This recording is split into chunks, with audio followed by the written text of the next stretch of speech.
शिल्प प्रतिष्ठा क्षेत्र में निश्चित भाव यह एक संजोग जे जापानर माननीय प्रधानमंत्री ताकाइची एक उच्च स्तरीय प्रतिनिधि मंडल सहित भारत को तांकर गस्त होइछि एवं एही समय रे गत काली यशस्वी प्रधानमंत्री नरेंद्र मोदी जी सहित आलोचना करी शिल्प और रणनीतिक सहयोग सहित विभिन्न क्षेत्र में 129 बुझामणा पत्र मध्य साक्षरित होइछि। आज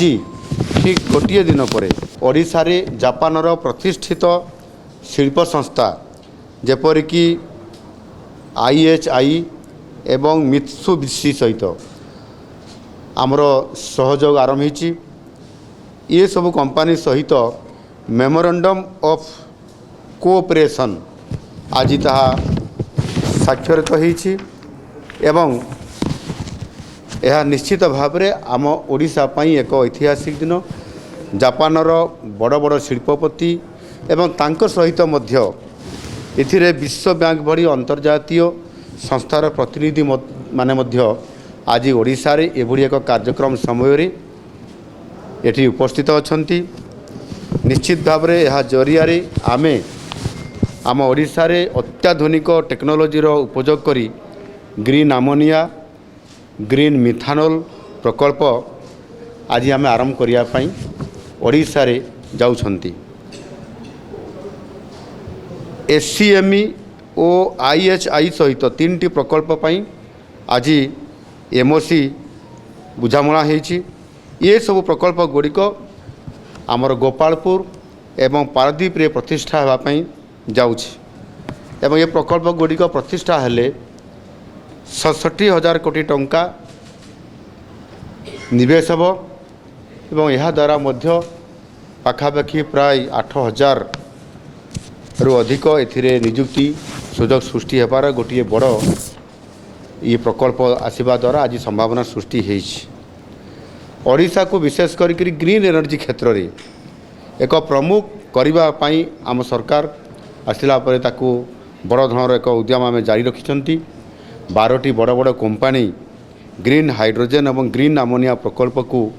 आम मंजूरी बा अप्रूवाल दे सारी एवं सेथिपाई मध्य 2 लाख कोटी टंकार अधिक पुंजीनिवेश आसीबा उपक्रम करुछि एवं सेथिपाई मध्य 36,000 रु अधिक एथिरे जॉब बा एम्प्लॉई सुजोग सृष्टि होइछि जहाँ आम ओडिशार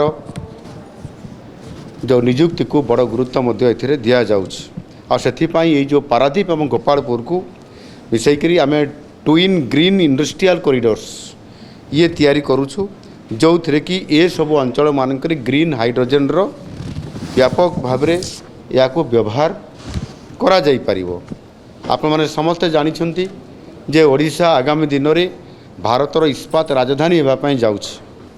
आ सेथिपाई 2036 सुधा आमर जो संकल्प अच्छी सेथिरे 150 मिलियन टन पर आनम ये क्षमता सह ओडिशा विश्व में ग्रीन स्टील बा सबुज इस्पात उत्पादन रे 1 नंबर निश्चित भाव में हेब। या सहित आमे आज IHI कॉर्पोरेशन और मित्सुबिशी कंपनी को ओडिशा रे आधुनिक जापानी ग्रीन इंजीनियरिंग एवं आमर स्थानीय MSME गुड़िक सेमानकर ग्लोबल नेटवर्क सह जोड़िबा को मध्य आमे सेमान को निमंत्रण करिछु। तांकर सहित मध्य ये आलोचना होइछि एनु निश्चित भाव में गतकाली आमे UAE सहित गोटे बड़ एल्युमिनियम विभागर एक बड़ क्लस्टर घोषणा एवं MOU कला परे आज जापान सहित आमर एभली भाव में गोटे बड़ एथिरे जो आमर ग्रीन अमोनिया ग्रीन एनर्जी को लेकर आम जो आज तांकर सहित बुझामणा होइछि। निश्चित भाव में आम जो मेक इन ओडिशा कॉन्क्लेव 2025 रे आरंभ करिथिलु उत्कर्ष ओडिशा माध्यम रे एवं सेतेबेले माननीय प्रधानमंत्री जी ओडिशा रे इन्वेस्टमेंट करबा पई